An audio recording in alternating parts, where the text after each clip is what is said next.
welcome back to the Witch's Way podcast. I'm Kat. And I'm Jamie, and tonight we are talking about trusting the path. Trusting your path. So really what I had in mind when I was doing this is that you don't have to have it all figured out. Like, I think most of the time we don't have it figured out, and we're always like, why don't I have my shit together? Why don't I have this figured out? This is where we talk about trusting the path and just letting things unfold and evolve naturally and not forcing. This is trusting the path. But also this is, I want to give everybody the okay that you don't have to have it all figured out. We are now speaking from age, right? We're both in crone eras. I don't know if you guys saw, but I finally have my first gray hair, and I'm very excited about that. So I'm officially crone. I'm turning 67 in like another week. There you go. So 45, 67. Well, I'm almost 45. You're not 45 for another 3 months. I'm almost 45. I might as well just say it. I'm 157 years old. So, speaking from the path that we have been on for this long, it's that you really don't have to have it all figured out. And I just think that we don't hear that often enough. I think most people are like, when you meet them or things are going on, people expect everybody to have shit figured out when they talk to you. And it's like, no, because that's the journey, right? Is to let things unfold and to constantly make decisions and choices and choose, set things down, pick things back up. And we just don't hear that enough. So this episode is truly about letting you know that you don't have to have it all figured out and just trusting your path. I think another way to say it is not having it figured out is normal. Let's normalize not having everything figured out and know where everything's going to go every second of our life, every month, every day of the year. And then if we don't have that, then somehow feeling that we are failing in some kind of way. Less than, don't have our shit together. Less than. We do also have a tendency to compare ourselves to our cohorts or even just random people, or parents or siblings or whoever. We compare ourselves we compare ourselves to other people. We look at their lives and say, gosh, why, I graduated high school the same year she did, or college, or, my kids are grown too. How come I don't know? How come I don't have all the answers? All the things that I had to write this quote recently, and I'm pretty sure it's a well-known one, but comparison is the thief of joy. I thought worry was the thief of joy. I think that so many things are the thief of joy, but I guess so many things are the thief of joy. So many things are the thief of joy. You know what's the thief of joy? My mind that never shuts up. Yeah, we need won't ADHD let me go to medication. sleep. That's just we have the ADHD will fucking make you restless. But yes, so many things can be the thief of your joy.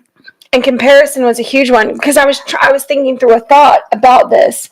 And I knew I had heard something like that before, and I was like, did Maya Angelou say that? Like, who fucking said that? Benjamin Franklin? Like, I've read all the quotes, the military, everywhere you go, everybody has inspirational bullshit posted everywhere so that you don't hate your life half the time. And so I knew I had heard this before, but it wasn't actually from that. It was from my psychology course. This is actually true in a corporate environment, especially in a big company, where they'll have those posters like "Hang in there, kid," or you got this, and you're looking at it going like, no, I don't. Not today, I don't anyway. There was a store back when I was 18 and I was in Great Lakes, and we would there was I think there was something called a Great Mall up there or something like that. Because wasn't there a Great Mall in Kansas City? No, the Great Mall was up in Minnesota, I think. We went there. Okay. Well, then it was something like that. I don't know what it was actually called, but it was a very big fucking mall.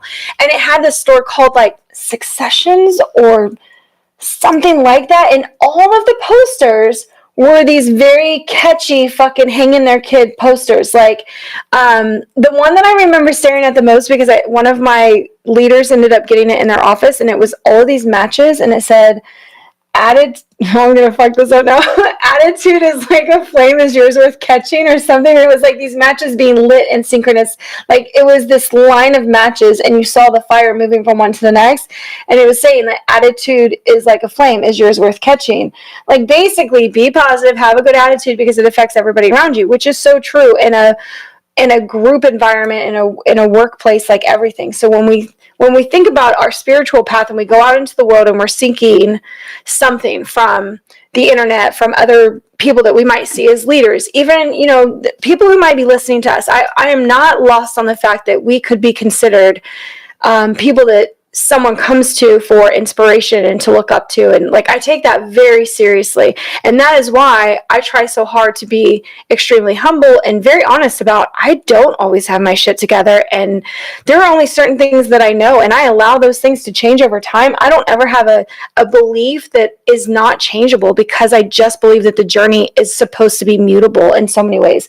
Maybe it's because I'm a mutable water sign. I don't know. But I just don't think that we should hold these like hard and fast rules, because when we do, we miss out on opportunities. And so I've always just been like easy, go with the flow kind of thing, like see what happens. And that's well, for me tonight. As a fixed sign, fixed sign, it's a little bit different where, if I don't, I get kind of stuck in a place, really. I get stuck in a place. It's hard to change sometimes. Yeah. We can take those things into consideration when we're looking at our path and we are trying to discover things about ourselves. You guys know this podcast is really directed towards helping people uncover things about themselves that will help them change their life in a positive way. And so if this conversation sort of hits where maybe you're mutable and you go with the flow, and sometimes that means that you are a doormat, I've been there, done that, or you're a fixed sign and it's hard to change and you just let things go on and on and on, and you're like, I've been dying to change this but maybe don't know how, or you get stuck in a thing. How many relationships have I stayed in long past their expiration date? Yeah. When I should have left because I don't want to give up. And I'm so quick to drop people. When I would be transitioning in the military, I'd be like, okay, bye, see you later. Like, I wouldn't ask for emails. I'm never staying in touch. I have no friends from way back when. I wish that I could be more like that. I cling to shit, I'm so like, bad. No, don't go, stay. I don't like change. Keep everything the same. I'm comfortable here. I'll fix it. As fucked up as it is, I'll just live with it. Oh, fuck. That's so funny. So we really just wanted to talk about how, comparison really does steal, it steals our joy, it steals our choices too. I think that when you compare yourself to other people, then you gravitate towards a line that other people have already walked down, and that's not necessarily your path, like making your own path is really hard. I will say that as somebody who has forged her own path and done a lot of things that other people didn't do during my time and kind of stood out and made myself a spectacle and possibly a target at certain times.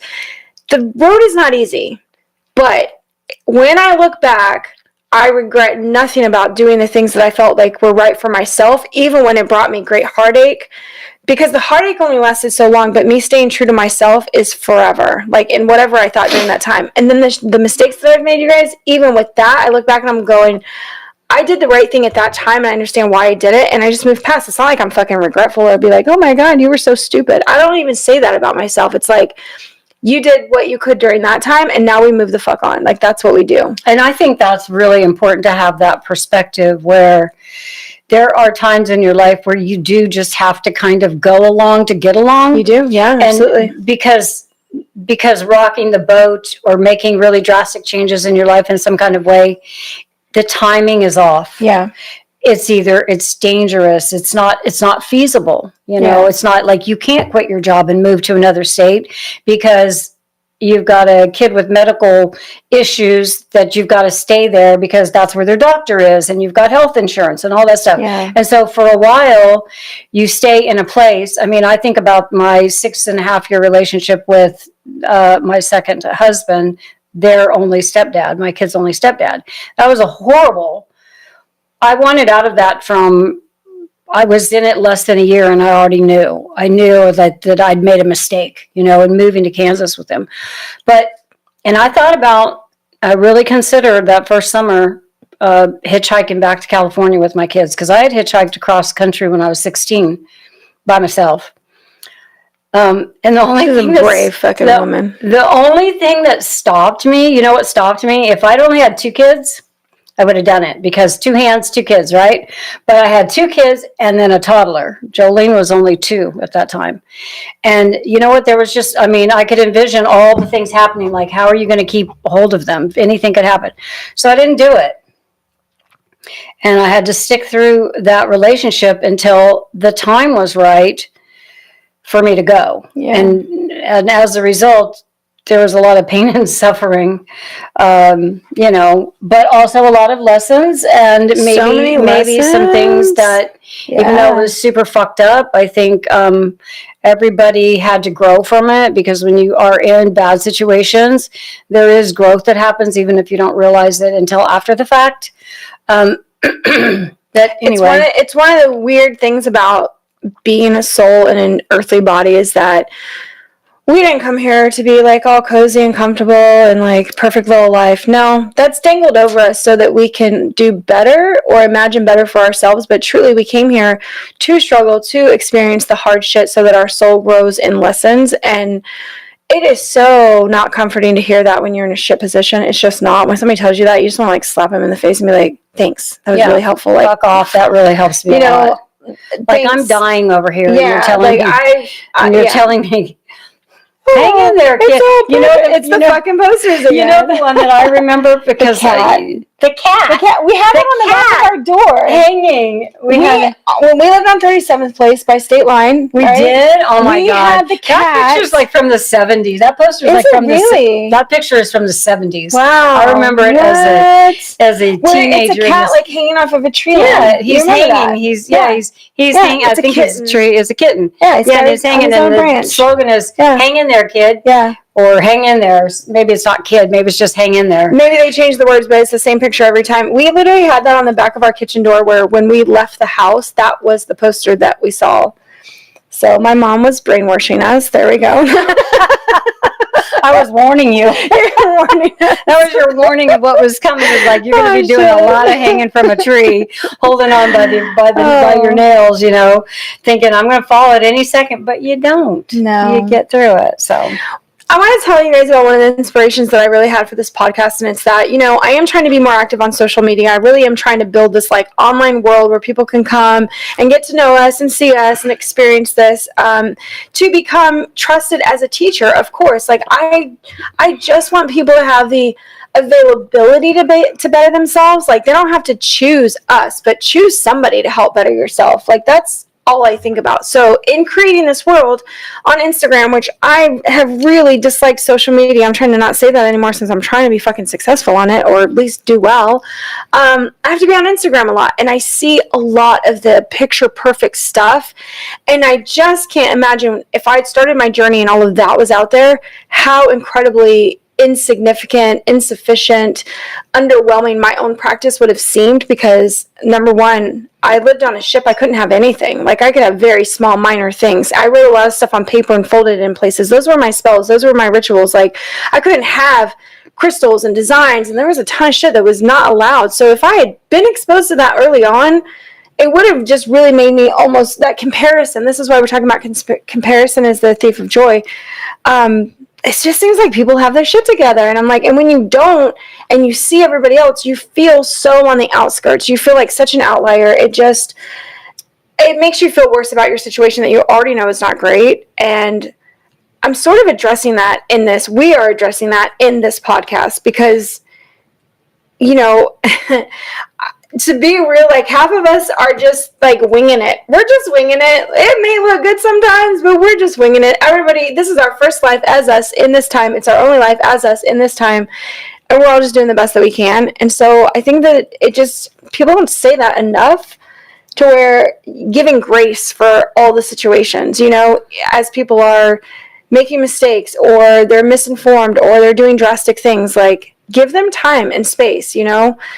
We don't need to judge ourselves and be so harsh when we are not looking and doing as good as everybody else that we think, right? Because everything's on the internet. Well, and I am reminded, when you say that you see all these people that look so successful, or they're super successful podcasters or bloggers or whatever. I'm reminded of the people, certain big celebrities, big voices in different spaces, like the mom space, that had their huge fall from grace. One of them that comes to mind is one of the families that was like, had the kids, and I don't know which one. Is this the one I did the documentary on, where she was like abusive or something? Yes. I didn't watch it. And so she had like 8 kids or something, and it was, they were doing like all of this, you know, always with the mom tips and raising your kids, and it turns out actually what was going on behind the scenes was really horrible for the children.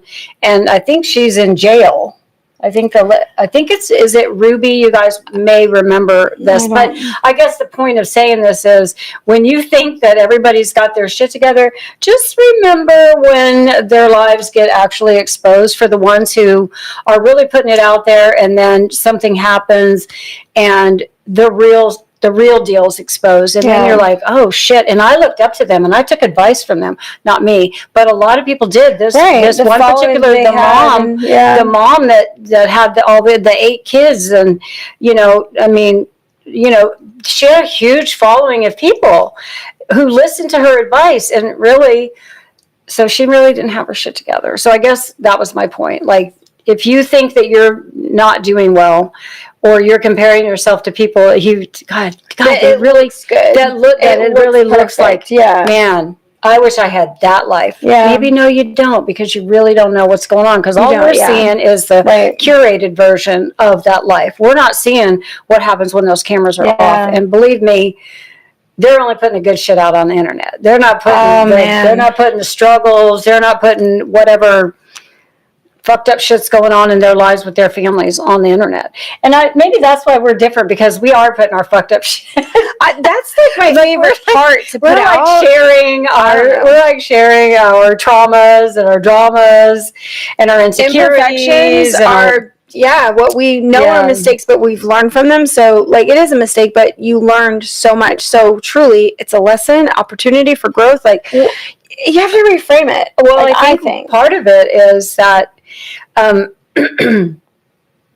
there has to be a point where you give yourself grace. You not only give other people grace, but you also give yourself grace, that you are a human. You're a human, and you're having a human experience. So you're a spirit here having a human experience, and you're not going to be here that long. I was thinking about this on the walk. Not very long. I know. I was thinking about this. I was walking Tank the other morning, and the sun was coming up in the east, and I was just noticing how the sun has shifted. Right as the sun rises, it was like straight down so there's a street that I walk on, and earlier this year the sun was right down that street, like straight ahead of me, and now it's like over here to the south, I guess.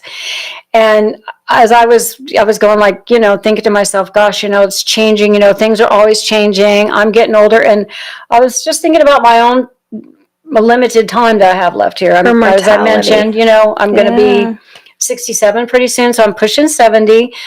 I've got a limited time here, and you know what? I'll be sad for my kids, but I'm not going to be sad when I go, because I will have learned. I will have had all these experiences. I'm like ready to get on the other side and be like, okay, what's next? Be in that spirit world and be on the other side where I can come back and like look at my kids and see what's going on with them, but also have my own experience as a spirit with all the other spirits on the other side. So, for me, I'm not looking forward to it, but I'm not afraid of it.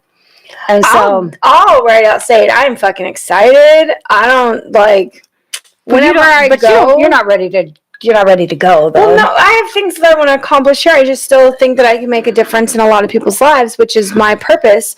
But it's like you said, the only thing that I would be sad for is the people that I leave behind, honestly, and that are going to be sad about my passing. But I'll be like, dude, I'm fucking celebrating. Please, just like start partying and like do a whole New Orleans funeral for me. Party, like that's going to be me. And I can't wait to haunt everybody and give so many signs and turn lights off and just do shit. Like, whatever I can do as a spirit, I will be doing to all the people I know. I can't wait for that. And my husband, who's older than I am, I know that he'll pass before me. So I know that when I pass, that connection will come back around. And I have so many questions about how everything worked out with us. So, what me and him both say is like, we just want to get to the other side so we get fucking answers. Like, that's our Virgo side. That's our we want to know. So I have no qualms about that. I'm impartial. I'm indifferent to being here versus being on the other side. I'm still existing. I just want to do the best that I can while I'm here now. This got way off. It did, because what we're really talking about is like the feeling. Really, the topic of this is like you're feeling lost, feeling like you don't have your shit together, and we're going to try to feel okay about that. We're going to try to help you reframe that in a way that is more palatable. Yeah. So when you think about a time in your life, whether it's now or in the future or it's been last week or whatever, you're just like, fuck, that's it, right? Just like hands up, like I don't know, I don't have any answers. Instead of saying something like I'm lost or things are fucked up, think of yourself more as you're in between. You're in between this. You're at the in-between instead of the lost. So the in-between can be thought of as a sacred compost stage. Compost? Because gardening. Okay. Because we're ending compost. I'm thinking of like mushrooms and bugs and like all the shit we don't really want to deal with in gardening. Like nobody wants to know that cow manure helps their vegetables taste better and that bugs need to turn the soil. And so like when I'm sorry, I have a lot of gardening analogies because I see it so much in my life. That's what I do when I'm not doing this. But the compost of life, like it's the shit. Okay, I mean, so I didn't say that, but that's what I mean. Sorry. That was metaphorical. So anyway, compost stage where endings dissolve and beginnings germinate. I like that. Yeah. I like that. I like that. When you think about how things grow in the ground, that is what happens. Yeah. Right? Like you have to soil. What's really interesting about gardening is that plants don't need soil to grow. They need the nutrients that are in the soil to grow. What they need is water and light. That's all they need to grow because they photosynthesize the energy. I know I'm going way in depth. I'm sorry. And then the water allows them to actually expand. But what the soil provides, which is, if you think about this in terms of our life, your soil is all the shitty things that you've been through and the lessons and the hard places you've been.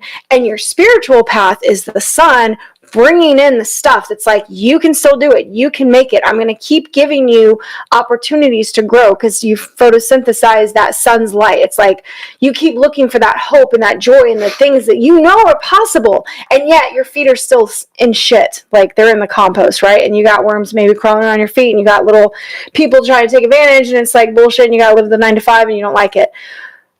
The in-between of that is the water that you absolutely need for your growth, and that's allowing you to reflect, to cry, to have emotions, to really feel your spirit being in this body and to have that human experience.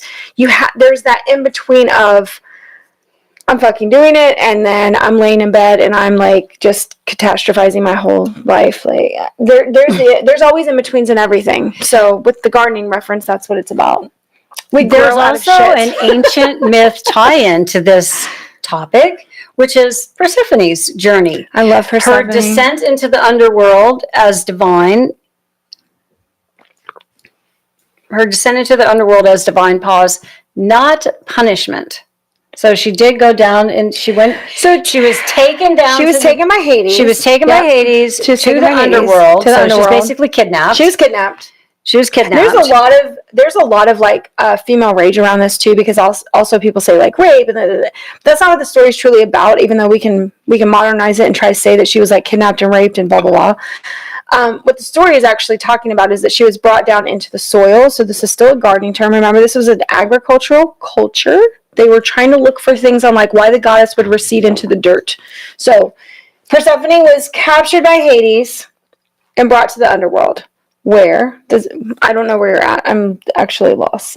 So. I'm number 1 on the second bullet point. Oh, okay. Yeah, I didn't write that out. That's crazy. Do you want me to tell you the story a little bit more? Yeah. So with Persephone being captured by Hades, like he fell in love with her beauty. So Persephone is the daughter of Demeter, and she is like the goddess of all the harvest, of all the land, of all the fucking feed the people things, right? She's home, hearth, everything. She's everything to do with like humans feeling good. Well, Persephone became the goddess of spring, specifically. So she was like the rebirth. So Demeter, who rules over all of the cycles, gave birth to the goddess of spring. That was Persephone. Well, when Hades fell in love with her, like everything, she's, Hades is basically like the fiery god of the underworld. Think about hell, Hades, whatever. He had to live in that place. Like that was his birthright to live there. And we're going to say maybe he didn't like it. He ventured out and he was like, look at this beautiful goddess, like glowing green, everything, like beauty, new beginning. And he's destructor, right? So he fell in love with the thing that he's the opposite of. And he tricked her or abducted her. It depends on what story you read. But he got her to the underworld, and she did... Depending on the story you read, she technically went willingly. She was curious. Hades was very charming. He's like, come and see something else. And, you know. It's always those bad boys. The fucking bad boy thing. And Persephone went down there. And how he tricked her, because this is where he becomes the bad guy. She ate a pomegranate in the underworld. And when you eat a pomegranate seed in the underworld, you have to stay in the underworld. Oh. So she became queen. So goddess of the spring, queen of the underworld. Okay. So those are her two titles. And what happened was Demeter was really pissed. Her daughter was missing. She didn't know. Nobody told her what happened. Her daughter's just like gone. So she went to all the gods and was like, where the fuck is my daughter? Everybody help me find her. And everybody was like, we didn't see nothing. We saw nothing. But Zeus knew. He knew who took her. And he was like, I'm not telling. I don't know anything. Blah, blah, blah. Finally, he's like, okay, well, so Demeter was like, this all is where the guys covering for each other. Well, they were like, we're not going to get involved. Like, this is, I don't know, your family drama. But what Demeter did, because she ruled the harvest and the crops and the growing of everything, she was like, fine, death to everything. And she literally, like, this is fall. This is dead winter. Everything fucking died out. The humans started dying. Well, if there's no humans to worship the gods, there are no gods anymore. They need belief to keep them living. So all of a sudden, when all the humans started dying off because there was like famine across the world, Zeus was like, fuck, I better step in before all the humans die. Like, Demeter's killing everybody. What are we going to do, guys? So he's like, your daughter might be in Hades. I don't know. That might have happened. So he like secretly told her. So of course she like goes down, confronts everything, and they decide...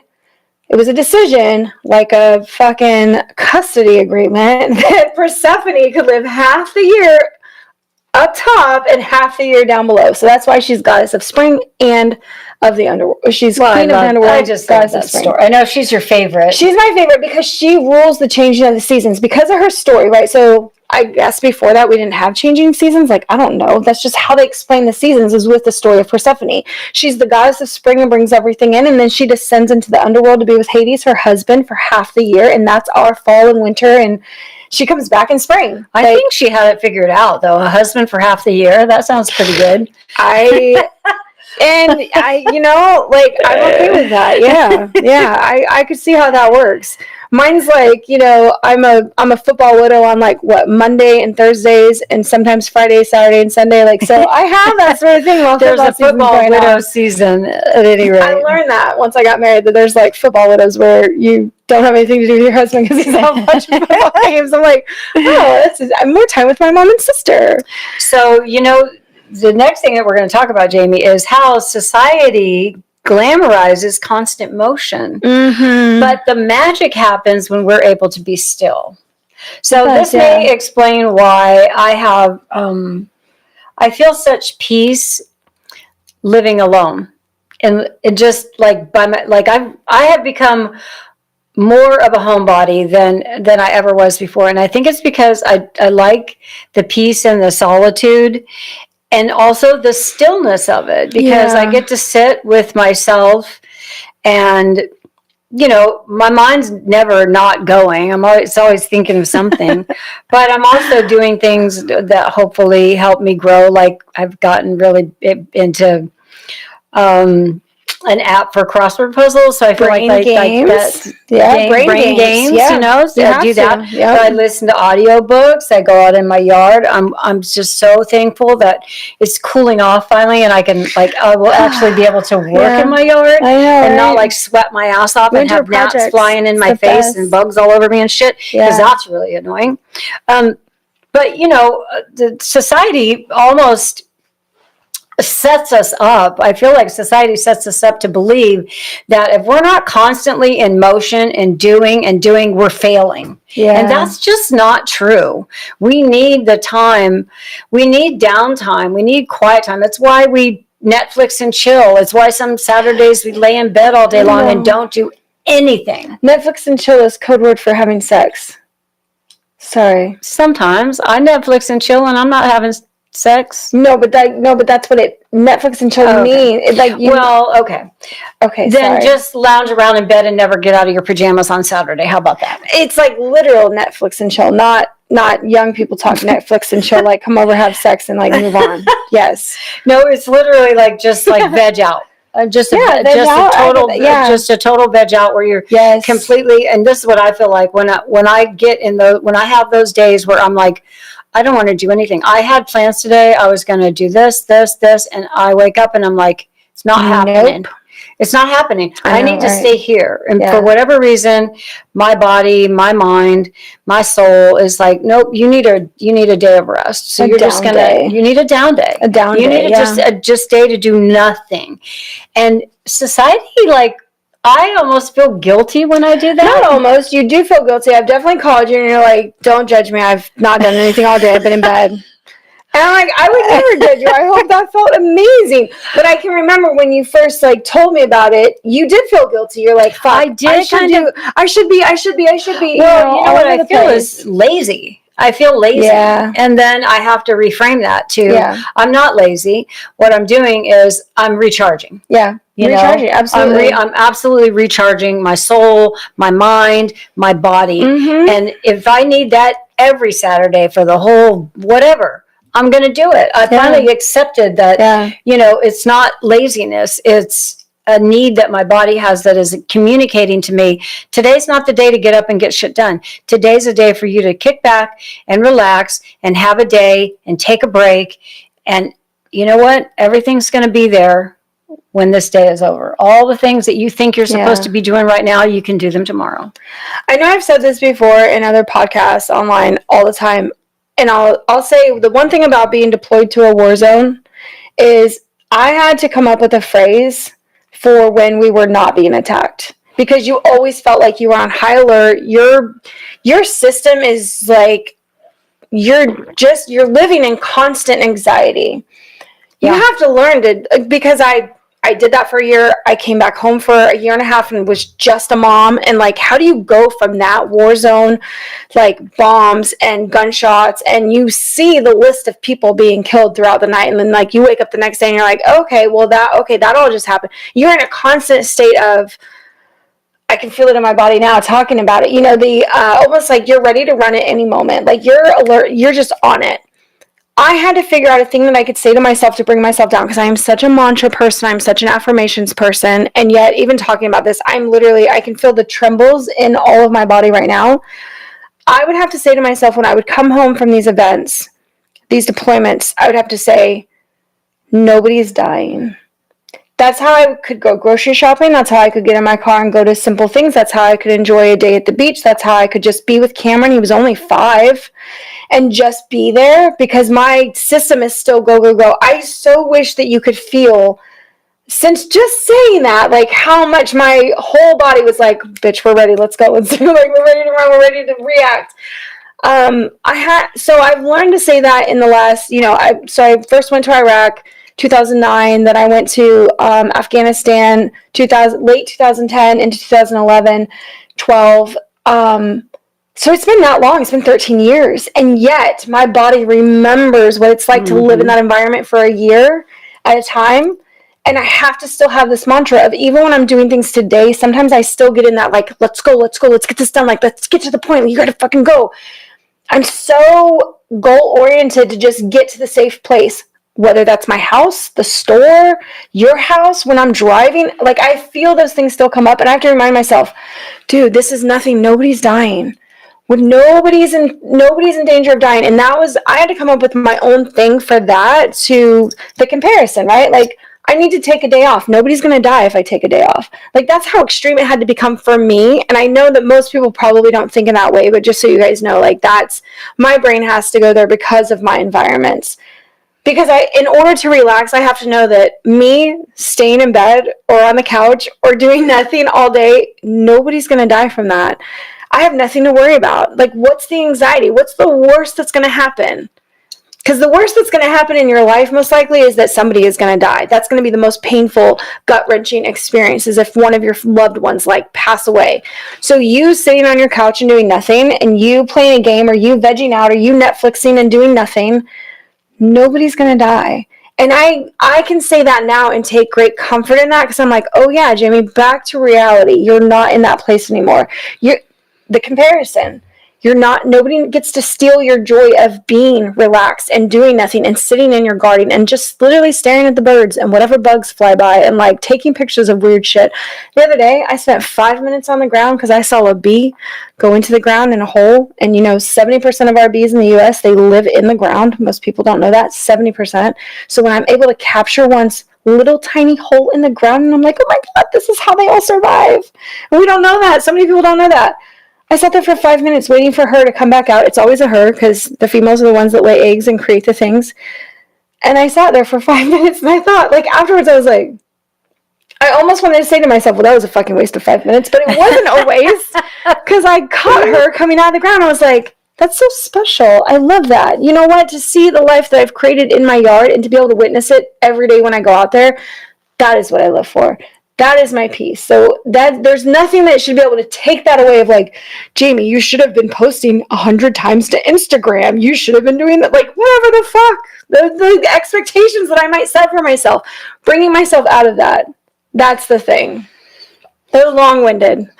Recently, I got told I was a long-winded person, and I just love that. That's an ode to my sister. Well, right there. It reminded me, you telling the story, I know you were in a war zone, and that's like an experience that most of us will never know what that's like. Less than 1% of Americans. Yeah, we'll never know what that's like, and hopefully we'll never know what that's like, but up to this point, we have not known. Yeah. But I was reminded of being a really young mom, a really young and struggling young mother, with my husband gone and trying to take care of 3 kids by myself and do all the things that are supposed to be a 2-people job by myself, including supporting 3 children, because he was financially somewhere where he could not contribute in any way. He wasn't dead, just so you guys know.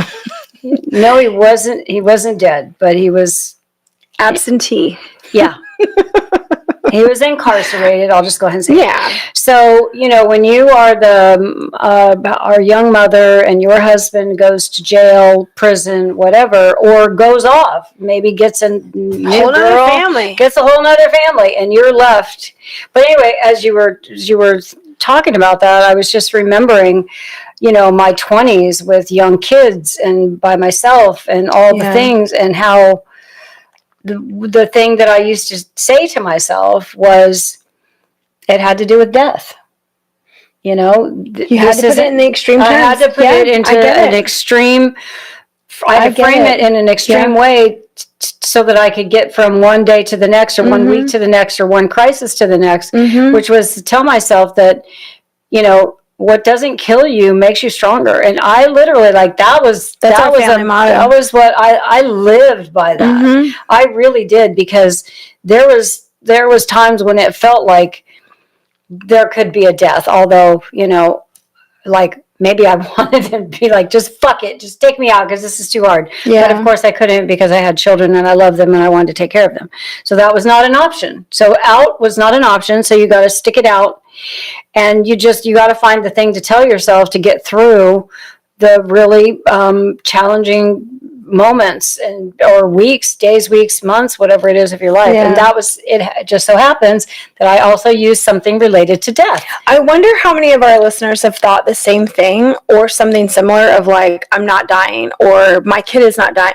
Like, we use death because that is such a final thing for us. It's final. It's such a final thing. There's no coming back from that. So everything else we can survive technically. Like, I hear these stories of the women who have been literally fucking captured and had babies in basements and locked rooms, and you see all the movies and documentaries. Oh my gosh, 20 years. Yeah, the one girl. Insane. And they literally survived that, and they are here today, and they tell us their story, and they're now making another life for themselves. So death is the only thing that we cannot get past or survive. We can't survive death. Well, I don't know. Then there's near-death experiences. But for the most part, I think that when you're pushed so far to your breaking point of, I'm not well, my life is not well, things are shit, everything's horrible, where do you find the strength? What do you say to yourself in those moments to pull yourself out of that really low, dark, deep, just absolutely crushing moment? And I guess Kat and I are both at that death point where it's like, I would say, nobody's dying right now, I can relax. And she would say, nobody's dying. Like, it's not, the kids are not dying, everything's okay. The other thing I would say, the other thing I would think to myself is like, what are you going to do? Lay down and die? That's not a fucking option. I think my mom said this to me many times when I was upset, like, over whatever. And her way to deal with things, which I love you so much. We're gonna hold hands while we say this. I love you so much. I'm sure. I feel sorry for my children because they were raised by a Scorpio mother. Listen, poor things. Her words of wisdom were sharp and to the point, and as if you were not born of her blood. It was just like, what are you going to do now? You can just lay down and die, or you're going to go deal with it. And be like, shit, I guess we're going to go deal with it. Oh my God. So, she put that tone in us where me and my sister, and I don't know my brother that well since adulthood. Like, I knew him in teenagers, but I don't know him a lot now. But me and my sister, let me tell you guys something. I'm not going to say fantasize because that sounds like it's an expected, like, awesome pleasure thing, but we often think if somebody tried to abduct us, get us, hurt us, anything, we are psychotic at this point. By the way we've been coached by this woman right here,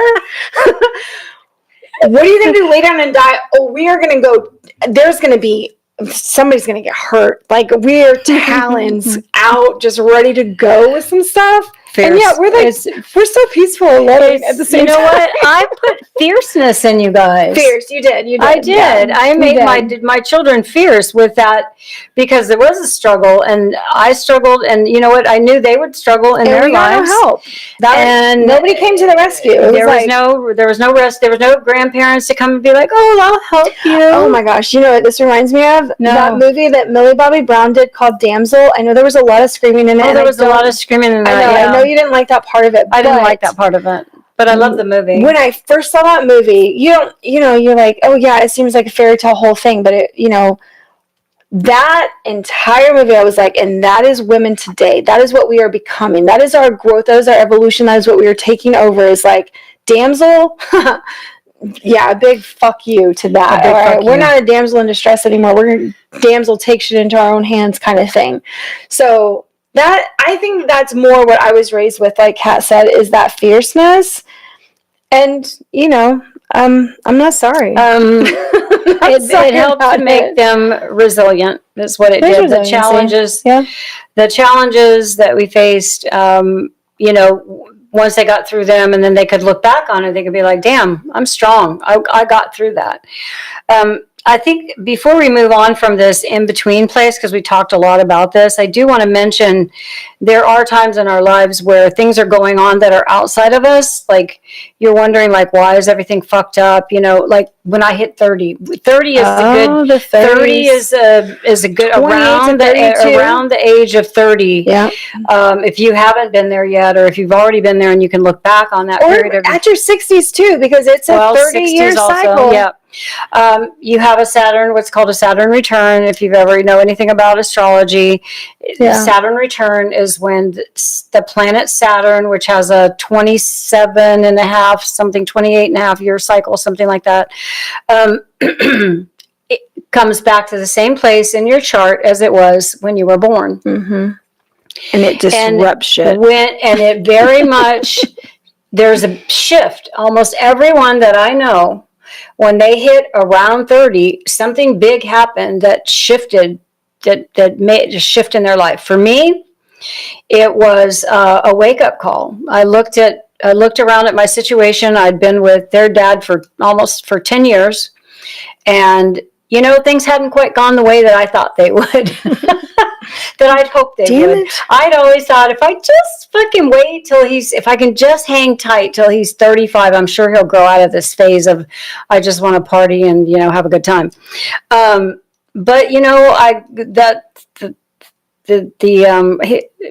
both of his daughters were born when he was in jail. So I was by myself. And so the second one was a year 13 months old, a year and a half old, something like that, when I had this epiphany that I looked at my kids and I was like, wow, they deserve better than this. That was my thought.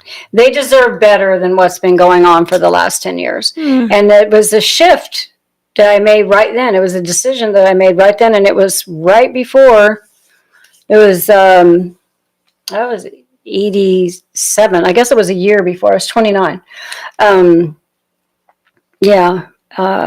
It was just when it was like a light switch. It just switched on and I decided I had to do something. So I was looking for that something, and that something came by way of some people standing in front of the Vons supermarket in Desert Hot Springs, California, with their little clipboards saying, would you be interested in going to school and learning how to be something in an office, right? And I was like, they're like, we'll pay for it. You can get it paid for and all this stuff. And I was like, yeah, I'm interested in that. I signed up for that shit. And like 3 weeks later, I was in school relearning how to type and do data entry and stuff like that so that I could get the certificate so that I could go out and get a job besides maid. What had I done up to that point? Cashier, maid, waitress, menial jobs, no skill jobs.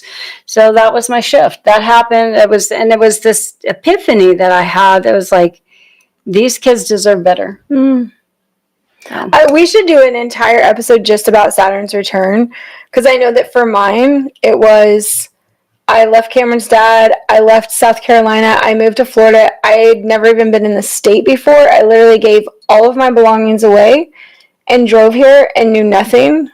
First time ever, I was just like, I'm fucking moving to Florida, that's it. Number one, I wanted to be around the water again, so I got a sign from the universe because I was asking, like, where should I move to? Yeah, I just come back from contract from Iraq, and I had all this money saved in my bank account, and I was like, I'm leaving. I'm done. Like, there's nothing for me here. Everybody in South Carolina was pillheads, and I was just like, couldn't do it. I couldn't raise my kid around that. And at that time, he was 4, going on 5. And I came and visited you, crazy enough, in Kansas City. And when I tried to get a flight out, they canceled it, and I had to go back like the next day. And then they didn't have a seat for me, and I had to buy a first class ticket and all this shit. And waiting in my seat, I was trying to choose between Jacksonville, which had a Navy base, and I was like, oh my gosh, I could work at the Navy base, like I could do all this stuff, lots of opportunity in Jacksonville. Or Tampa Bay, which is not Navy, it's Air Force, but I was like, joint operations, I could still work for the government, like it could still be cool, I could still work it out on Tampa Bay. And I didn't even know the difference between the oceans on each side. Let me tell you guys, Gulf side is way better. If you're going to visit, please go to the Gulf side. The Atlantic side is brown. You can see that shit all up and down the coast of the U.S., but the Gulf is warm and beautiful and lovely. So pretty. So what I had waiting for me in my whole debacle of trying to get back to South Carolina was a Tampa Bay newspaper waiting in my seat that I got by chance that I had to pay for and come back 2 days in a row. And that was my sign. I was like, I'm moving to Tampa Bay. That's it. I knew it because there was a Tampa Bay newspaper in my fucking airplane seat. And never having been in the state of Florida in my life, didn't know anything about it. I just packed up and came and was like, I lived in a hotel for 30 days. It was an extended stay America. And I was like, I'll fucking figure it out. Like, I don't know. But that was when I was 29 years old. I left everything. When I was 29, I left California. It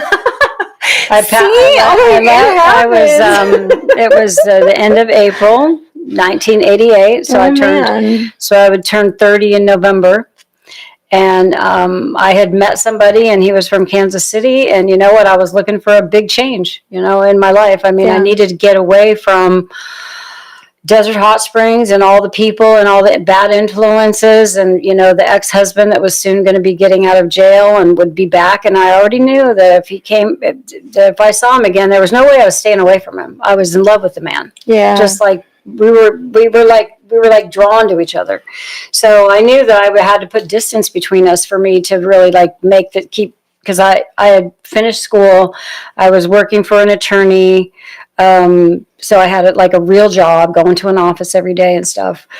But I already knew that when he got out, there was going to be, there was going to be this whole thing that happened, and it wasn't going to be beneficial to You're going to fall back in the same routine. I was going to fall back into it. Yeah. And you do. Because I wasn't strong enough at that point. I still had too many feelings for him that, you know, not 3 young children. Yeah. Like, so I left California.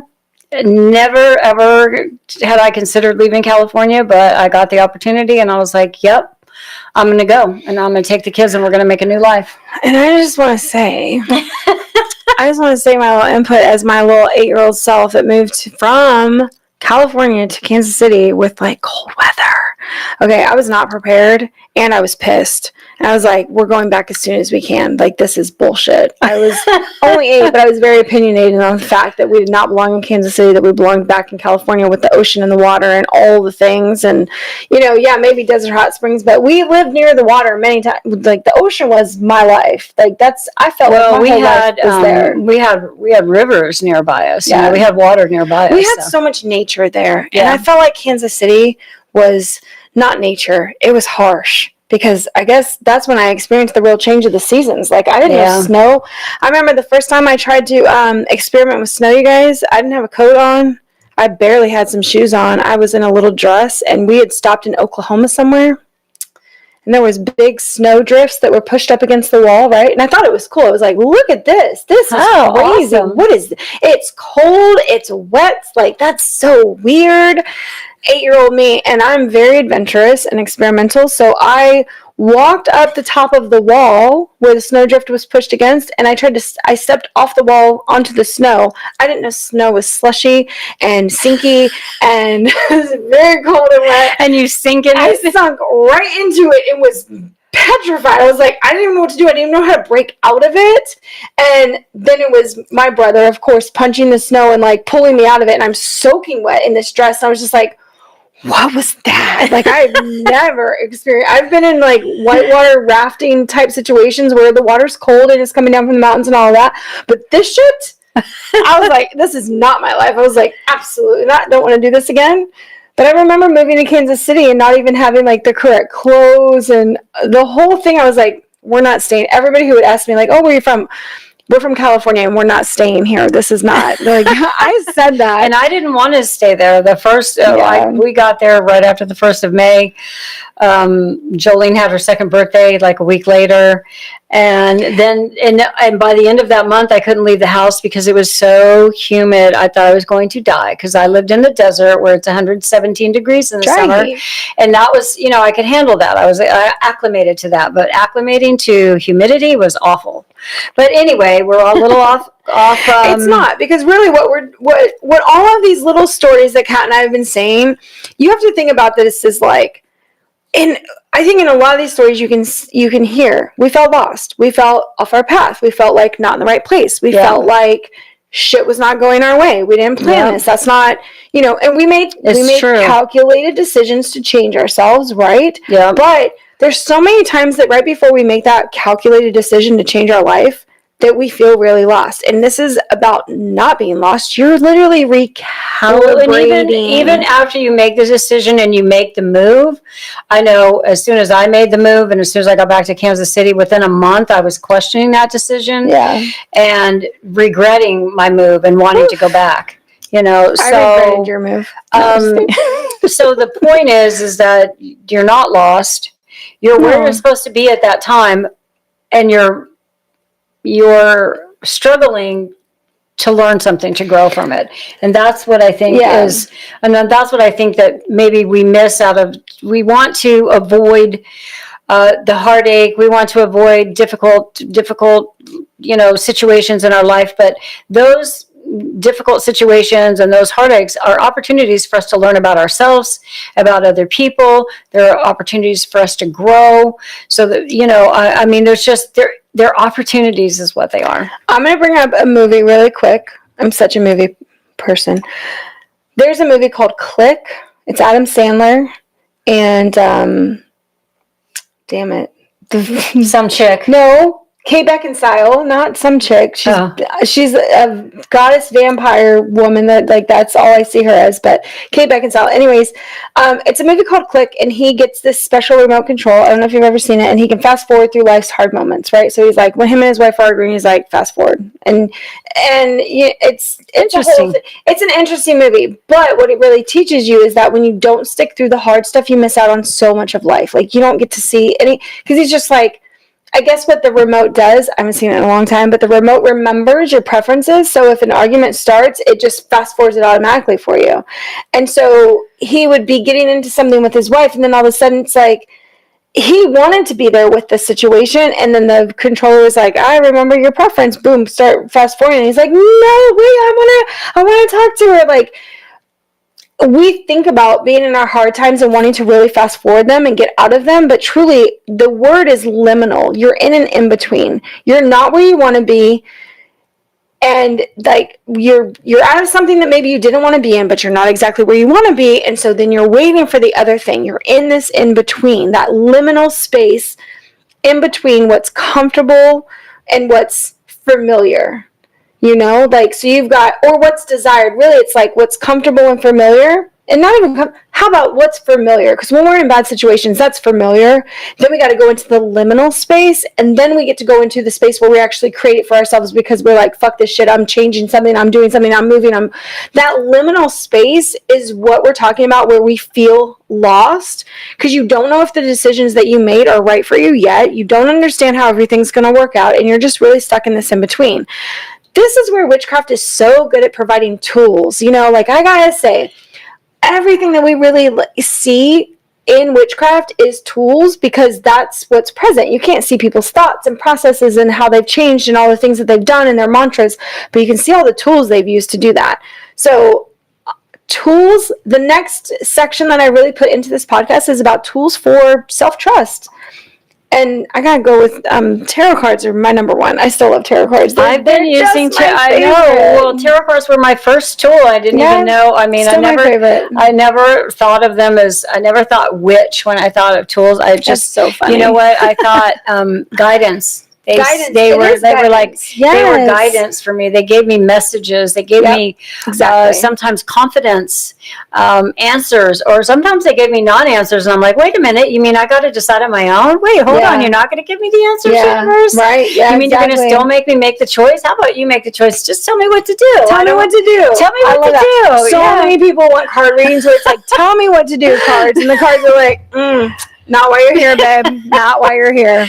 Yeah. So tarot cards are a great way to build self-trust, because you can have an idea and then you can ask the cards like for confirmation. And yeah, sometimes you might get it where they're going like, no, gibberish. No, we're not doing it. And those are times when you truly have to trust your intuition, your soul. Like, what do you really believe? And it could be the hardest thing. It could be against what everybody else is thinking. I could name 100 movies that literally go into this concept, that dive into the human experience of having to choose for ourselves based on nothing but what we truly want, and then worrying about what everybody else around us will think. That we can feel very lost if nobody supports our decision. We can feel like we're doing the wrong thing if nobody in our life supports our decision. And yet, it could be the perfect thing for us. And it's what you need to lose in order to open the doors, open the windows, open the fucking opportunities. So, and sometimes you get the message and you don't want the message. And so you keep on doing the thing that's making you unhappy. And you ignore the message because you're not quite there yet. And I relate this to a time in my last relationship, which lasted 15 years, which was 15 years, or which was 14 years and 11 months too long. I should have known. Actually, it was 6 months in. 6 months in, I was getting signs, and I should have bolted, but I didn't, because I'm fixed sign, and I like to when I make a decision, I stick with it, and I'm like, I'm gonna like stick this out because I'm tough and I can handle it and all this shit, and it's gonna be fine, right? In my head. I was getting messages, I was pulling cards every day because I was going through a really horrible time with him. And so I was crying a lot. Things were really fucked up. And I was like, every day I was reading my cards, and I was getting message, and I was even getting advice from family members who were like, yeah, maybe you should think about ending this. And I wasn't ready. I wasn't ready to end it. I wasn't ready to end my suffering. I still wanted to keep going and trying to force things that weren't meant for me. So sometimes we get messages from the universe and we just ignore them, and then we get to prolong the experience. The experience. I love that you didn't say the suffering. You said the experience. Because you're right. There are many times that we are shown how much free will we truly do have to just decide on our own. I think that there's a lot of barking about, I didn't ask for this, this isn't what I chose.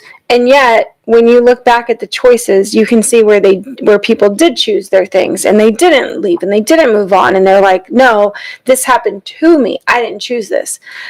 We got to be really honest with ourselves as we reflect. And that would, the next thing is to do some journaling prompts around that.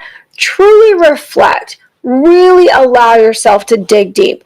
The journaling prompts within witchcraft are often called shadow work, and you can call it that or you cannot. You can literally just find journal prompts to say, I need my mind stirring about a topic. I really want to get to the bottom of this. But you've got to allow yourself to be very open and very honest and very truthful with yourself. Nobody's reading it. Nobody's watching you. Nobody is comparing. Nobody's saying, I told you so. When we're able to write like that, when we're able to answer questions thinking that nobody will ever read them or know the answer, we can be very honest with ourselves, brutally honest. And you need that. You need that a lot of times when you are trying to build self-trust, because you got to get real with the decisions that you actually made and the signs that you ignored and the people's advice that you said, no, I don't trust that. Well, I feel like it's about taking responsibility. And I think a lot of times, think that a lot of times, I know in my own life, I have blamed my circumstances on outside forces, where I was really making a choice to take. When I got to the fork in the road, I was like, okay, look at this. I could go that way. I could go to college right now because I've already got a grant to go to college for cosmetology school, right out of high school. But then I got the books and I was like, fuck, I got to study. Oh shit. I thought I was just going to learn to cut hair. I literally never went to school. Yeah. So I made the choice right then, at that point, at that juncture. I sat in the parking lot of the community college with the workbook, ready to go in, opened it up, looked at it, and it was like hair follicles. I'm like, I got to learn about hair follicles. I just wanted to learn to cut hair. Now I don't want to do this. This is too much work. So what I did is I took the easy path, what I thought was the easy path. And for 10 years, I did bullshit, more than 10 years, 12 years, bullshit jobs, maid, cashier, fast food, all this bullshit stuff, right? When if I had just, not been, I don't know, whatever I was, but I made the choice. And so that was on me, right? Those 10 or 12 years that I spent struggling and trying to find my way, I just didn't, feeling like you were a victim of circumstances rather than a victim of your choices. Why can't I get a better job than a cashier at Wendy's or a maid at a spa? I lived in the desert, and there were near Palm Springs, and there were really nice, fancy hotels where Hollywood stars came to stay there. Yeah. And so I was like, ooh, look at me working at whatever it was. I mean, one time Richard Chamberlain, and I know you guys don't know who he is, but maybe your moms or grandmas do, because it was the Thornbirds. He was the guy from the Thornbirds. He was a really sexy priest or something. But anyway, he came and stayed there with his boyfriend, and nobody knew that he was gay at that time. This was like 1983 My mom had or something. Goods. Oh man. But anyway, it's about really taking responsibility for your choices and recognizing that the choice that you made, the choice that I made back when I was like, I'm not going to go to this class, even though it's all paid for. And in 9 months, I could have had a cosmetology license and been cutting hair and had a career out of that at that young of an age. I made a different choice. So it was 12 years before I got myself back to college. And that right there proves how we do the comparison thing on what's going to take away our joy, what's not going to. It's like, oh, I got to be this working person for this. No, I just want to get out and get a job. Like, that's what I should be doing. I should just be getting a job. Unfortunately, my son is going through that right now. And as you guys know, he has epilepsy. And like every job that he's had seizures at. And it makes a lot of people uncomfortable. And that makes him have more seizures. The social thing, that if he's in anything that's like with heat. And for him, it's crazy because what I think that I should be hearing from him sometimes is like, I really want to get a handle on my epilepsy. I want to figure out how to stop my seizures. And do you know what he says instead? I need to be getting a fucking job, Mom. I need to have a job. I need to be earning money. And I was like, ooh, the comparison, because right now he doesn't even take into consideration his special circumstances, that he is a disabled person who literally can't work a normal job, and normal things don't apply to him because of his seizures that come out of nowhere for no reason sometimes. And yet he still feels the social pressure to be like his other 20-year-old friends who all have jobs. They've moved out into their own places. They're driving cars. And it's like, even for somebody in a medically different, right? So we have circumstantial where we're just like, I don't want to work that hard. But even with medically different, we hold ourselves to these standards of comparison, and it takes the joy away from our life because we're not able to see that Cameron's life is comfortable, okay? Kat and I keep him very comfortable because he is in a very, I've been watching the last few weeks, since his last seizure, just a couple weeks ago. Mm-hmm. And I feel so sad for him because it's like he can't really have a normal life or do not normal. Not do in comparison he can't do anything. Normal. He can't do the things that most kids his age, he's about to be 20. He can't do those things. He, right now we're waiting. We're waiting and trying to get his epilepsy under control, because until that happens, everything fucking revolves around when's the next goddamn seizure, Yeah. When's the next hospital stay? When's the next thing? And also, like, so, he lives with me, and I'll hear a noise, and I'm like, fuck, what's that noise, right? All the time. So we can't even have normal lives. Yeah, being around somebody who has a medical condition that so it's really can kill him. Yeah, no, it's different. But I guess, what I was trying to say is, like, and I'm so sympathetic to your situation, and I appreciate you so much for being able to take him in for insurance purposes, because he couldn't live with me and get assistance. He has to live outside of the family home to get assistance, so it's super fucked. Yeah, and I'm here as much as I possibly can. But I just feel, he can't. He doesn't have a life, really. He can't have a life. Friends. So going into Cameron's story, yes. So my son, even though his is like medical, right? This is on paper. He takes medication for it. He still has the burden of comparison steals his joy, because he still wants to live. He still thinks that we expect him to live at this level of what normal. I'm using air quotes because honestly, like, what is normal anymore? What is normal anymore? Sorry, yeah, there is. But there's this weird expectation, and I know he feels it too. Like, you're 18, you move out, you get a job, you like live on your own, you take care of yourself, all the things. Well, and that's not even. You go start your adulthood. Yeah, and it's not possible for him. Yeah, it's not possible, and we don't want him to do that, and nobody's pressuring him to do that. He literally gets none of that from anybody, and yet. It's unfortunate that this is where we find that comparison steals joy, even when we're not pursuing the comparison. Even when you're not like comparing yourself on purpose to other people. It's like we have all these pressures around us that do that. And that's why if I could, one of Cameron's triggers is that when he starts really thinking a lot. So I don't know if you guys know, just a quick education. I don't mean to be long-winded about this, but seizures are caused from overactivity in the brain of it's electrical activity. It's an overload of electrical activity in the brain. Doesn't matter where it's at. It's just somewhere. And that's usually what happens. Now, sometimes it's because of a growth or a tumor or, there's a cluster or there's something. Sometimes it's a physical thing in the brain and they can cut it out. They can fix it. And we're hoping that that's it. Other times it's chemical. It's biological. There's signals. The brain is just actually not formed well. There's other things that can cause it. And those are not easily fixable. So I was going somewhere with this shit. Damn it, because I'm educating on epilepsy. The point is that when you have something that you're not in charge of, you didn't do yourself, you didn't choose. Because when we talk about journaling prompts, it's like, what did I do? What can I take responsibility for?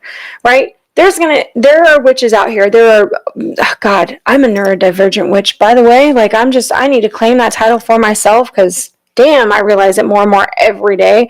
There are people who are not living what is, air quotes, normal of any kind. And you have to still see the world where everything being put out there is felt like, well, this is what normal is. And then we have comparison to that. Not on purpose, just because that is what is on TV. It's like being gay. Like, I don't know, being whatever you want to call it. I hope gay is okay to say. I don't even know, if there's a term that people are or not offended by. But fuck, when we were in the military in 1999, when I joined, okay, so before that, literally you could get kicked out of the military for being gay. But when I joined, we had just started to pass laws that it was don't ask, don't tell. My God. So many people were gay, and it was so great. And it was like, oh my God, there's no judgment against anybody. It was like, you had to work really hard. Some people lied to try to say they were gay to get out of the military. It was a whole thing. And it's little things like that where you're trying to live your normal fucking life. Normal life for you, normal for me, normal for you, normal for him. Yeah. What's normal for us? I don't think that normal exists within a society. I think normal exists within a person. What is my norm? That should be your comparison. So when we talk about our journal prompts, that is what we're talking about. The normal that you're comparing things to is yourself. Where's your growth? What have you done? What are your habits? What do you like? What do you ultimately actually want? And what are you doing to suffice other people, to suffice society, to do whatever? But it's like getting outside of the box. Yeah. I know I've gotten way off track. We have gotten off track just a little bit. Yeah, sorry, that was side thing. But, that's how it goes with us. And you guys have been here. This is episode 62. So if you've been here before, you know this 62. About us. 62. Oh my God. Yep.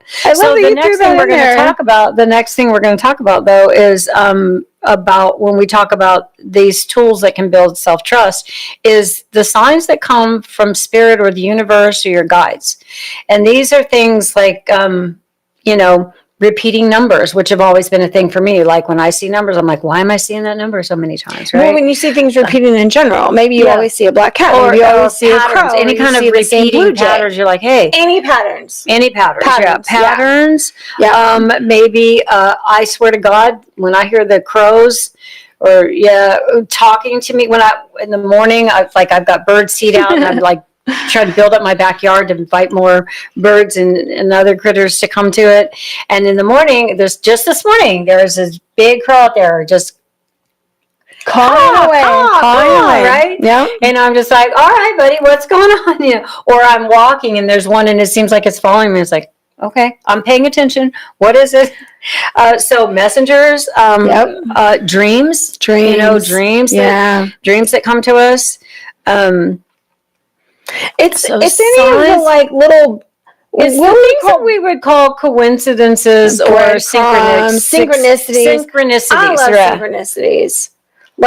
I got so many theories on synchronicities from my life with the things that I've liked, the things that have led me to places that have helped me be who I am, that have literally helped me through really bad situations. And I gotta say, number one is music. If anybody out there is the music speaks to you because it gets you through the tough shit, that for me, music, I sort of feel like maybe in past lives, I don't know, many lives ago, I do feel like I was very connected to music because music can shift me. Cameron, holy that boy, he is more musically educated than me. He's listened to every genre from 50s to today, like he became a huge David Bowie fan when he was about like 13, 14. I don't know. Like the boy loves music on all planes, and it's so interesting to find that because he feels things from it. And for me, I think music is such an indicator of how you're feeling, where you're going, like what's the rhythm, what's the. You can definitely. I can find my mood in music. For sure, yeah. I can definitely find my mood, or I can find music that matches my mood. Yeah. Whether it's happy, sad, whatever my mood is, I can definitely find music that's like, yes, this is it right here. This is. When I think about breadcrumbs with music, what I have found is that with music that I ultimately really relate with, when I start to learn about the artist, I start to see synchronicities. I start to see similar life things. I start to see similar like experiences. I see things that they've been through that I've been through. It's like when that happens for me, I'm like, I even get deeper into it. I was like, damn, okay, like I can really feel that. Like even with certain songs, it is one of the reasons why I know, I hope this isn't too controversial, but I've never been a big fan of rap music. Now, club music, sure, put a beat with it, like give me something where you can like dance and sort of feel like you're at a rave and you've been drinking and it's all lights and spinning and it's all great, fine. But just like to sit around and listen to rap music, which was something that so I'm a 90s kid. Rap was pretty big in the 90s and continued on, and so any men or young boys that I wanted to date, this was their go-to in the car, rap music. And I was like, wow. So do you listen to the words? Like, do you know what they're saying? Do you understand? Like, what is the vibe of this? I was like, do you like that? Like, is this a thing for me? I was like, this doesn't make sense at all. Like, this has literally nothing to do with anything. This is bullshit. This is all whatever. That is how I equate the little signs from universe going, girl, that ain't for you. Like, you don't, that aggravates your damn soul. Like, you should not be anywhere near any of these bros that want to listen to rap music and have their hats backwards and act like they are whatever. I needed like the sensitive art nerd who loved books or something. I have an example of like when the universe is like, girl, this is your spot, right? Girl, I think of like every morning when I take my dog for a walk and I go down to the park and I watch the sun coming up and I look at the clouds. This morning I was seeing like all the gray sky. We've got like gray skies and some gray and blue because there's clouds and stuff, right? Like rain clouds. But as the sun was coming up, the little edges of the clouds were turning pink, and the whole like wonder of it all, right? Yeah. It's just like it's so magical. And like that's a sign from the universe that I'm where I'm supposed to be. Yeah. Like every morning, I need to be doing that. Not only does my dog need a walk, but I need it for my soul. Yeah, you know, I need it for my like mental health, right? To just it feeds me, that walking, that the fresh air in the morning, the wet grass down at the park, you know, whatever we see there. So but you use the term in here, divine breadcrumbs. It did. Breadcrumbs. Can you tell us tell us how to breadcrumb do I choose for my own life? Well, you say, you know, create your own divine breadcrumb language with the universe. It is. It's sort of like the invisible string theory, or, you know, it's how these little things tie to you. I can give you examples. Would that be helpful? Sure. Okay. Yeah, I think it would be helpful for our listeners too. Okay, so unless you guys know what she's talking about. The divine breadcrumbs are like, all right. I'm trying to think of a good example that's not too personal, because a lot of it is your divine breadcrumbs should be personal. They should really speak to you and only you. And like when you tell people about it, they're like, oh, well, that's cool. But like, really? But you feel it hardcore. So number one, that's the thing. Like you feel it. You're like, what? Like, that's crazy. I didn't know, like when Daddy died, I didn't know that all people thought that cardinals were like their loved ones. I didn't know that. Birds had never been a symbol for me before that for passed over loved ones, because Daddy was my first passed over loved one. So to learn that everybody is like cardinals or their thing, I was like, okay, so that didn't feel like a divine breadcrumb for me, right? Because that wasn't specific enough. So a divine breadcrumb for us, for people, is something that's so specific to you that nobody else can say, oh, yeah, I had that happen too. Or, yeah, no, that's my symbol too. Oh, you do that too. Oh, I like that too. Nobody else kind of gets it. That divine breadcrumb is so personal. You're going, what? what? That happened? So I can remember when my dad died, I was actually in Iraq, or I was in Afghanistan, and I was due to be home in a week. He passed a week before I actually got home while he was sick, and I was supposed to be there, like, to help, maybe. I don't even know. He was passing away. Everybody knew that. My mom was like, Jamie, it's worse than you think, you know. But I had this, like... He was dying from cancer. He was dying from cancer, So it was very clear. You could just, I watched the deterioration of him over a summer. Yeah. Over a summer. Yep. Yeah. And this was July to September. I thought it was June. Nope, July. Okay. He had a stroke in July. So anyways, so there would be there would be breadcrumbs after he passed, but I didn't know. My sister first told me about cardinals, and I was like, oh my gosh. And then I started seeing cardinals everywhere. I was like, oh my God, well, now that's our symbol for our dad, because my sister invited that symbolism into me. So that's the breadcrumb for getting little signs from my dad. At first was just cardinals, but then other things came through, right? So my dad had given me these books, which are like way before any male's times, but one specifically was a really old book called The Women Who Ran the World, and it was a witchcraft book, and it was so old it was out of print, and I think that he got it in jail, and like it was his, and he was able to mail it to me when he moved from one facility to another. So I have this like really old book with all his notes in it, and this image on there it's an old painting, and that shit started to pop up in places, and I was like, I've been in the art world. My dad and I, that was one of our connections. We both did art. And so that painting and things that were associated with that book would start to come up. And I was like, what? That's not even, like, the book's not even in print anymore. That's crazy. And so I would have these are the divine breadcrumbs that you can't deny. And I think that that's what I think of as a divine breadcrumb. It's something that you literally can't deny. The other, like, one that I have with my cat, I know that's really random, but animals are like, this sounds bad, but I love animals more than people most of the time. I'm really sorry about that. People, like, I don't know. I love animals so much. Like, all animals, my whole life. Animals. Like, that's what I want. So I had a cat. Had him for 10 years. He was super close to me. He was the only cat that was like in my wedding because he didn't care. He was just like, I'm going to go sit on your wedding dress while all of this is going on. He was amazing. His name was Mickey because when he was born, he had a little white face and all black around it. So he looked like Mickey Mouse. And what was even more crazy is I never planned on keeping them. So when I named my cats, my 3 cats, I named them so I could tell them apart, but never planned on keeping their names. Like, that's why Princess is Princess. I would never name a cat Princess, but I never got rid of her.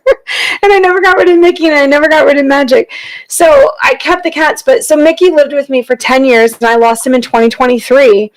And Mickey's whole personality where I live right now is that he was in the garden with me every fucking day. Every day I was in the garden. He knew I was in the garden. He'd be out there. He'd sit with me. He'd walk around, and he would meow at me. And so my divine breadcrumbs from Mickey, which I do believe that animals can still communicate with you, is I will be sitting there peacefully in my garden in the morning enjoying my coffee. Nothing's around. And I will hear his meow still. I will be working in places and I will hear his meow. And it's not just like 1 or 2. It's like he meows. And at first it was like, it would just make me cry. It was really hard to work in the yard. But now I call to him. Now I say his name back. Because I truly believe he's there. Like, that's a divine breadcrumb for me. Because losing him that was the first animal I lost in my adult life. Like, every other animal, I didn't have to see their end-of-life process because I moved. The military took them. Like, even Hershey, Nala, fucking Jazz, Shy was before the Navy. Yeah. So I lost an animal at 17, and then I didn't lose one again until I was so Mickey died 2 years ago. Fuck, that's a long time. So I hadn't experienced animal loss, and losing him, who I was so close with, and he still meows in my yard, which is insane. And one day I really hope to get it on fucking video, I swear, because I will be doing something, and then it's just like, there's these meows, and I'm looking, like maybe there's a cat that needs help. There's a kitten who wandered into my yard. I always think about saving another cat, but no, it's just him. Like, energy's not gone. That's a divine breadcrumb. There you go. So that's a divine. Yeah. You may I'm guessing probably most people, maybe, I hope anyways, you've experienced that. And if you haven't, then you can develop, then you can develop that skill of listening to, you know, the universe and the messages that are coming to you from sounds, from animals, from it's from the ether, right? Yeah. So it's like it's beyond the physical, and it could be your humans, it could be your animals, it could be your spirit guides. You know, like I have spirit guides ones, but it would take 30 minutes to tell you the stories of how they've connected with me, because it's so intricate. But when we've lost something, I feel like that, because you knew them, you knew their voice, you knew their sounds, you knew their habits. That's so much easier to interpret.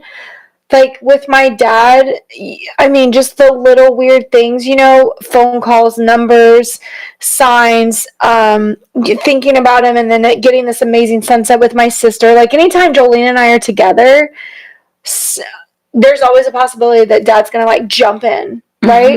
Like it's just always, and we're always ready for it. But those are our divine breadcrumbs. But there can be I talked about death a lot, but really it could be like jobs and relationships and invisible strings, like me and Tony. All right, the way me and my husband met, super crazy.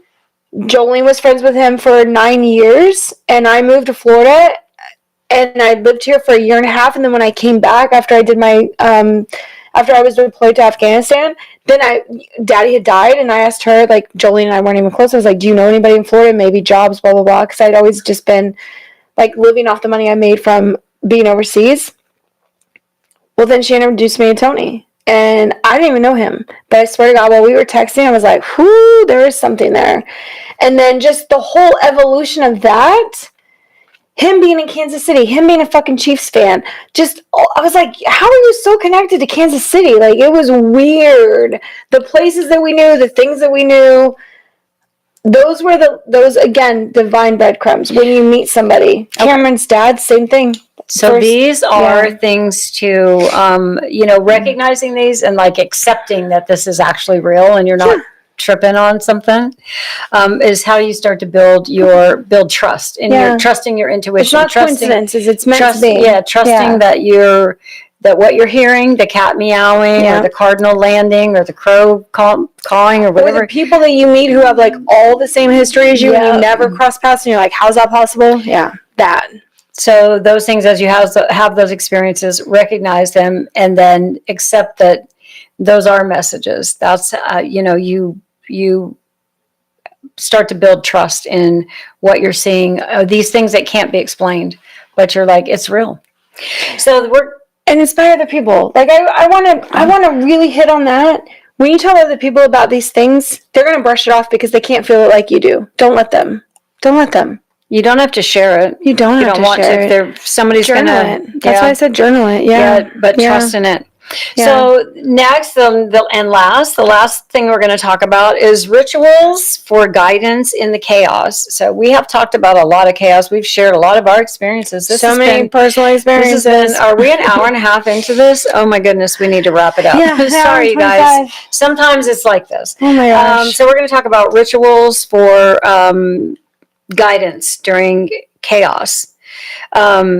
This is about grounding when things are uncertain. It's about feeling grounded when things are like really feeling not grounded. Yeah. Because it's coming back to like knowing and remembering that you have a purpose here, even though all the chaos makes you feel way out here, like above your head. Coming back to your center almost. Like grounding and centering is such a beautiful way to remind yourself you have purpose here, you have things you want to do. All the distractions. Okay. So I actually read, this is a ritual that we're going to share with you for this. So we're going to set the scene. Set the scene. Light a candle. This symbolizes the inner flame guiding through the darkness. That's one way to look at a candle. Mm-hmm. Place a bowl of water beside it. A mirror of intuition. Yeah. So remember that in the old days, 8,000 years ago, we either had shiny brass, obsidian, or we had water for reflection. So for reflection, people could saw that. Much easier to get water than the other two right now, just so you guys know. Yeah. So this is the mirror of intuition. This is going to be a reflection thing for you. Something that you can say, an example, say aloud, Spirit of the path unseen, Guide my steps where they're meant to be. I trust the unknown as holy ground. That sounds like a prayer. That sounds very religious in there. I don't know why. What? Why? It sounds Spirit? religious. Yeah. Why? Because the word holy? Yeah, because holy. Oh, jeez. I'm sorry. I was raised Catholic. Ground. Okay. I was raised Catholic. I can't help when I hear certain words. I'm like, oh, I trust the unknown as sacred ground. Sacred ground. There we go. I like that better because they don't use sacred usually in church, but holy is a big Catholic word. Yeah, holy is meant to be the whole. The whole, circle, the whole. Not it's. Oh, I hit my microphone super hard. WHOLLY, holy instead of holy. Yeah. Right. It's the whole. It's holy, not HOLY, but WHOLLY. The whole circumference. Yeah. Okay. The whole. All right. You want to take the next two? So after you've done this, you've gathered in, you've spoke your words, and it could be whatever you want. You're really just inviting in a presence. You're inviting in receiving messages. The divination moment is to pull an oracle card or pull a tarot card, and it's for guidance, so you can shuffle. A lot of times what Kat and Jolene and I do is we shuffle until we just feel ready, and then all of a sudden it's just like, boom, we just pull out a card. We just feel it. This is where you're trusting your intuition. You're just kind of letting things flow, and you're like, you could shuffle for 5 minutes, and then just whenever you're ready, you're like, I feel like there's always that breath where you're like, I'm ready. I hope you guys heard that. It was a big breath. Yeah. Pulling one tarot or oracle card to kind of just like give you that message. And when you're in that moment of, you're really reaching for how to ground yourself into the chaos, you want to journal any of the imagery and the feelings and the words that come through. Like, sometimes I've been more, I can't say clairvoyant, but I get a lot more images when talking to people, when reading their cards. I get like pictures and flashes of things. Write that shit down. Anything that you get when you pull that card, I don't know why I'm feeling the word to say grandma. That's so weird because I don't have a grandma really, and I don't say grandma, and that's not a word for me. But I pictured a fucking card laying down and immediately thought grandma. That's so weird. So whoever that message is for, I don't know. But pulling that for guidance is to recognize what it immediately makes you think of. And that's where we're using that trust of ourselves. We're building that trust to go, I laid that card down, and all of a sudden, boom, I had a flashback to the living room when I was 5 years old. Like you just have these visions. I had a vision of I was reading cards for somebody one time. I had a vision of stairs with a metal railing and that old green carpet like what we had in our house in Edwardsville. And I told somebody about that, and they go, those are the stairs that, somebody fell down and died. And I was like, what the fuck? Like that? Oh my God. Didn't know. Just saw the stairs. Just I said the imagery. And sometimes it makes sense now. Sometimes it makes sense later. Gotta say. But journal any of those images, the feelings, the things that come up for you, the questions, shit to dig into later. Absolutely. Remember it. And what's really easy is that after you just do that very simple thing, right? You're inviting things in, you're putting the space, you're drawing the card, you're writing down your stuff. That is it. It can be as simple as that. Give thanks to everything, whether it's the universe, your spirit guides, what your ancestors, whoever you want to give thanks to, and then just like blow out the candle and say, I trust the unfolding of what's going to happen, like trusting the unfolding, because we got thrust into this human experience knowing that we were not allowed to know what was going to happen to us. That's how we deal with just getting fucking through it, right? So say to the universe, to the guides, to your spirits, to the ancestors, whatever, that you're just going to trust the unfolding of things. And you can say, I'll keep looking for the signals. I'm going to keep trying to trust what you give me. I'm going to keep looking out for things. And just, journal them as much as you can. The things that are repeated in your life, journal them and look them up, because that's the signs that you're missing. If you're not journaling them, if you're not writing about them, if you're not looking them up, those are the signs that you're missing. And I mean, the takeaway is really that the path doesn't require clarity, just courage, right? Like, just keep moving forward. You don't need to see the next thing. You just need to know that there is a next thing for you. Yeah. Yes. Yeah. And there is. There is. Always. There always is. Till we die. Because nobody's dying yet. Yeah. So you don't really have to, sprint towards enlightenment, okay? We want to give you this I don't know, serenity statement of almost like surrender to this. You do not have to rush towards this place of enlightenment and knowing everything and having all the answers. You just don't have to. Sometimes the most magical thing that you can do is to just pause and breathe and trust that your path knows where it's going, and you may not know where it unfolds, but always staying true to your character and what you believe is good for you. And bring your candles and bring your chaos. Always, always. Your truth and your transformation, and walk with us the witch's way. We love you guys. Until next time. See you later. Bye.